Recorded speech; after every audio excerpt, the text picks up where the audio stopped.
So welcome back, this is the platform of SP smart competitive hybrid schooling system. बच्चे, आज हम लोग day 5 का असाइनमेंट देख रहे हैं CUT का, class 12th bio chapter 5 molecular basis of inheritance. ठीक है, इस चैप्टर की बहुत वेटेज रहती है, 5 से 6 क्वेश्चन आते हैं बच्चे हर साल। ठीक है, ये आपके सामने प्रीवियस ईयर क्वेश्चन है।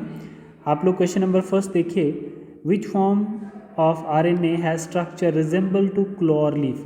तो क्लोर लीफ का स्ट्रक्चर मानो जैसे हमारे पास ये प्राइमरी स्ट्रक्चर है, किसका, RNA का ये प्राइमरी स्ट्रक्चर है। तो इस RNA की जो पोलैरिटी होती है 5 to 3 रहती है। ठीक है बेटा, तो अब इसी में क्या होता है, कॉइलिंग रहती है। तो ये ऐसे जो 5 है, तो इस हमने प्राइमरी स्ट्रक्चर को सेकेंडरी स्ट्रक्चर में ऐसे बना दिया RNA को। ठीक है बच्चे, और फिर ये टर्शरी स्ट्रक्चर में अपने आप को शो करेगा।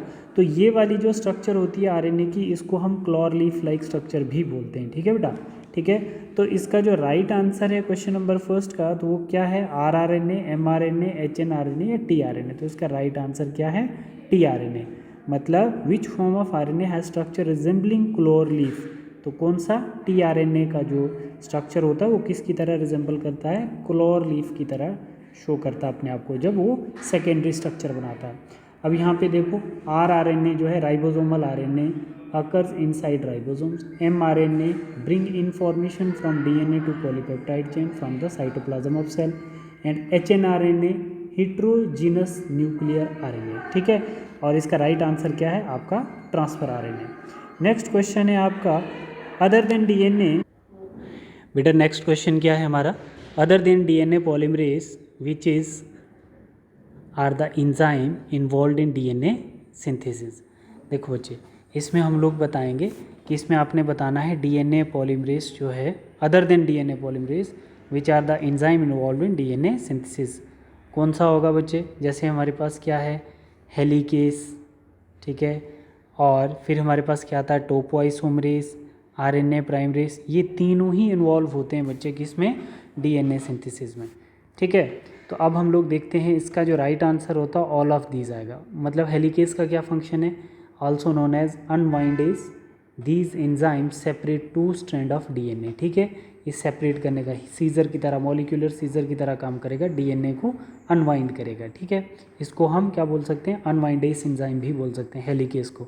DNA पॉलीमरेज में DNA पॉलीमरेज एंजाइम जो है DNA की सिंथेसिस के लिए ये तीनों ही टाइप्स इंपॉर्टेंट है। टोपोआइसोमरेज क्या आता है, टेंशन को नेगेटिव करेगा, tension produced by unbonding of DNA strands reduce this enzymes. ठीक है, जो सुपर कॉइलिंग होती है उस टेंशन को रिड्यूस करेगा topoisomerase during DNA synthesis. And then RNA primase जो होगा, this is an RNA polymerase which help in the synthesis of small fragment of RNA called primers. ठीक है, ये 2 क्वेश्चन हो गए हमारे। नेक्स्ट क्वेश्चन है हमारे पास बेटा, नेक्स्ट क्वेश्चन है the enzyme used for joining 2 DNA fragments. DNA के 2 फ्रेगमेंट को जुड़ाने के लिए हमारे पास एंजाइम क्या है, लाइगेस एंजाइम इंपॉर्टेंट होता है। क्या होता है, लाइगेस होता है। जैसे हम लोग रिकॉम्बिनेंट DNA टेक्नोलॉजी में DNA को कंबाइन करते हैं, एक इकोलाई का DNA लेते हैं और एक ह्यूमन के इंसुलिन का DNA लेते हैं। तो दोनों DNA को जुड़ाने के लिए, 2 फ्रेगमेंट को कंबाइन करने के लिए किसका रिक्वायरमेंट होता है, DNA लाइगेस एंजाइम का। ये एंजाइम क्या करता है, joining 2 fragment of DNA, the enzyme used as DNA replication as it join two Okazaki fragments. ठीक है, इसको हम क्या कहते हैं, प्रूफ रीडिंग भी कहते हैं। It is also fine to use genetic engineering as it can join 2 or more desirable nucleotide sequence of DNA। ठीक है, तो थर्ड का राइट आंसर क्या आ गया आपका, ए पार्ट आ गया। नेक्स्ट हम लोग देखते हैं बेटा क्वेश्चन नंबर 4 में, nucleotide arrangement of DNA can be seen by x ray diffractions. ठीक है, ये राइट आंसर है इसका, x ray diffraction. In 1953 Wilkins obtained very fine X-ray crystallographic picture of DNA from which Watson and Crick developed the double helix model of DNA। ठीक है, तो इसका ए part right answer है बेटा।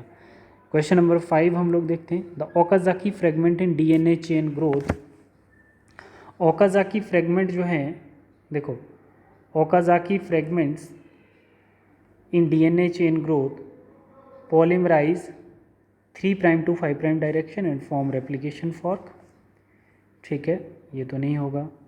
नेक्स्ट बता रहा है, prove semi conservative nature of DNA replications. See, polymerise that is 5 to 3' directions and explain 3 to 5 DNA replication.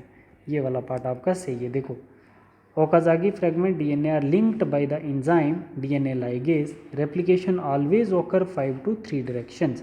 Okazaki fragment synthesize on 3 to 5 DNA templates joined to form lagging strand which grows in 3 to 5 directions. ठीक है बेटा, ठीक है. Next question हम लोग इसमें देख रहे हैं. यहाँ पे हमारे पास नेक्स्ट क्वेश्चन है reverse transcriptase is. Reverse transcriptase जो है बच्चे DNA over RNA genome through enzyme reverse transcriptase. एक बाल्टीमोर साइंटिस्ट थे जिन्होंने बताया था कि आरएनए से डीएनए भी बन सकता है, जो सिर्फ किस में पॉसिबल होता है, वायरस में पॉसिबल होता है. ठीक है, तो हम यहाँ पर बोल रहे हैं reverse transcription RNA dependent RNA polymerase, ये तो नहीं होगा बच्चे. सेकंड बता रहा है डीएनए डिपेंडेंट आरएनए पॉलीमरेज, नहीं बेटा. फिर बता रहा है हमारे पास नेक्स्ट हमारे पास बता रहा है डीएनए डिपेंडेंट डीएनए नहीं, आरएनए डिपेंडेंट डीएनए. आरएनए से डीएनए बनता है रिवर्स ट्रांसक्रिप्टेशन की हेल्प से, है ना. ये वाला इसका राइट आंसर है. क्वेश्चन नंबर 7 हम लोग देखते हैं. Telomerase is an enzyme which is simple protein, RNA या राइबोन्यूक्लियोप्रोटीन. टेलोमरेज एंजाइम को हम लोग क्या बोलते हैं, राइबोन्यूक्लियोप्रोटीन्स बोल सकते हैं. क्वेश्चन नंबर 8 हम लोग देखते हैं. देखो इसका एक्सप्लेनेशन यहाँ पर आप देख सकते हैं. यहाँ पे एक बारी रीड करना प्रॉपर अच्छे से, ठीक है. एक बारी हम इसको देखेंगे कि टेलोमरेज एक राइबोन्यूक्लियोप्रोटीन है which synthesise the rich strand of telomere in DNA. Telomerase is an enzyme that add specific DNA sequence repeat, ये वाले है ना, nitrogenous base in all vertebrates to the 3' end of the DNA strand in the telomere regions which found at the end of eukaryotic chromosomes. ठीक है. Question number 8 देखो. DNA template sequence is transcribed over mRNA. तो क्या sequence है हमारे पास, C, यहाँ पे देखो ये है हमारे पास CTGATGC, ठीक है, 8th वाला. तो अब यहाँ पर ये किसके साथ मैच करेगा, C के साथ G हो जाएगा, C के साथ G हो जाएगा और G के साथ C होगा, A के साथ किसकी बात कर रहा है ये, mRNA के ऊपर ना, तो A के साथ यूरेसिल आ जाएगा, ठीक है, और T के साथ A आ जाएगा. मतलब ये वाला इसका बी पार्ट राइट आंसर है. तो यहाँ पर आप लोग देख सकते हैं बच्चे, during transcription from DNA template complementary mRNA from thymine is replaced by uracils. ठीक है. नेक्स्ट हम लोग देखते हैं इसमें क्वेश्चन नंबर 9. क्वेश्चन नंबर 9 जो है, during replication of bacterial chromosome DNA synthesis start from a replication origin site and RNA primer are involve. ठीक है बेटा, देखो ये क्वेश्चन ध्यान से सुनना. DNA replication of bacterial chromosomes, DNA synthesis start from replication ORI site and, और क्या हो सकता है बच्चे इसमें, आरएनए प्राइमर आर इन्वॉल्व. तो गलत हो गया बेटा. Facilitated bye telomere, move in one direction of the sites, move in by directional way. Question क्या पूछा था इसने, during replication of the bacterial chromosome. तो जैसे बाई डायरेक्शनल एंटीपैरेलल डीएनए रन करता है ह्यूमन के केस में, वैसे ही बाई डायरेक्शनल इसमें भी डीएनए रेप्लिकेशन होगी. जैसे यहाँ पे देखना बता रहा है कि replication begins at the ORI origin of replication and proceed on both sides from the ORI. Unidirectional replication is rare. RNA primer are involved in both prokaryote and eukaryote. जैसे डीएनए रेप्लिकेशन हमारे वाले case में होती है human के, वैसे ही bacteria में भी होती है. यूनिडायरेक्शनल डीएनए रेप्लिकेशन बड़ा रेयर केस है, ठीक है. बैक्टीरिया में बाई डायरेक्शनल डीएनए रेप्लिकेशन होती है. ठीक है बेटा. बाई डायरेक्शनल का मतलब होता है बेटा, जैसे देखो एक डीएनए ये है ना, एक स्ट्रैंड ये, एक ये, तो इसका हम बोल रहे हैं 5' to 3' डायरेक्शन और 3' to 5' डायरेक्शन, मतलब 5 to 3, 3 to 5, ये एंटीपैरेलल रन करेगा. नेक्स्ट हम बात करते हैं the enzyme which help to cut one strand of DNA duplex to release tension of coiling of 2 strand. ठीक है. तो अब इसमें हम लोग देखेंगे बच्चे, ड्यूरिंग द रेप्लिकेशन, यहाँ पे देखना, during the process of replication the enzyme that help to cut one strand of DNA cut one strand of DNA duplex to release the tension of coiling of two strand is topoisomerase। तो क्या आएगा बच्चे इसका C part आएगा। Which help to cut the strand of DNA duplicate release the tension. मैंने आपको पहले ही बताया था कि हेलिकेज क्या करता है, डीएनए स्ट्रैंड को अनवाइंड करेगा, ठीक है। टोपोआइसोमरेज क्या करता है, जब डीएनए स्ट्रैंड अनवाउंड होता है तो पीछे जो एक टेंशन क्रिएट होती है डीएनए पे, तो उसको रिलीज कौन करेगा, टोपोआइसोमरेज करेगा, ठीक है।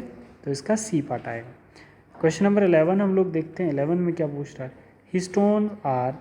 हिस्टोन क्या है बच्चे, सिंपल है बच्चे, हिस्टोन जो है ये एक बेसिक प्रोटीन है, ठीक है। 12th question, one gene one enzyme relationship was establish for the first time in, किस में, ये ज़रूर याद रखना बच्चे, ये एक साइंटिस्ट थे। It was given by geneticist George W Beadles and E.L. Tatum which state that each gene in an organism control the production of specific enzyme. It is these enzymes that catalyze the reaction that lead to the phenotype of the organisms, ठीक है। वो क्या था, Neurospora crassa, ठीक है। Next हम लोग देखते हैं बच्चे, the transforming principle of pneumococcus streptopneumococcus as found out the Avery, MacLeod and McCarthy was, देखो, the transforming principle chemical discovered by the Griffith in his experiment with pneumococcus was, ये bacteria बच्चे, pneumococcus, streptococcus, pneumococcus bacteria which confirmed as DNA by Avery, MacLeod and McCarthy, ठीक है। तो इसमें हम लोग क्या बोलेंगे, ये हमारा DNA पे इन्होंने काम किया था, ठीक है। How many pair of nucleotide are present in one helix of bDNA? तो कितना होगा बच्चे, 10 पेयर, ठीक।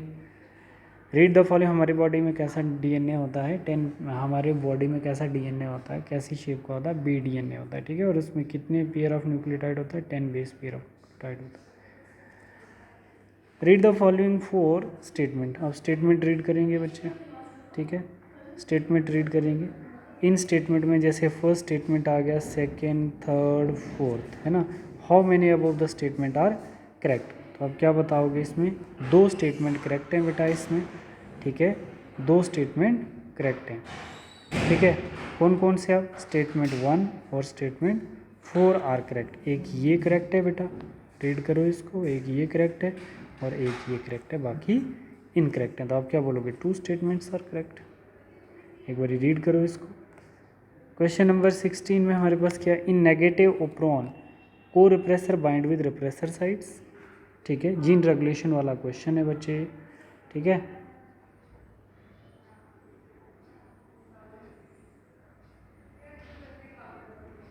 यहाँ पे देखो, नेगेटिव ओप्रोन, इन नेगेटिव या रिप्रेसेबल ओप्रोन्स द रिप्रेसर या corepressor complex bind with the operator site, the free repressor can not bind to the operator, ठीक है। तो ए पार्ट आएगा इसका।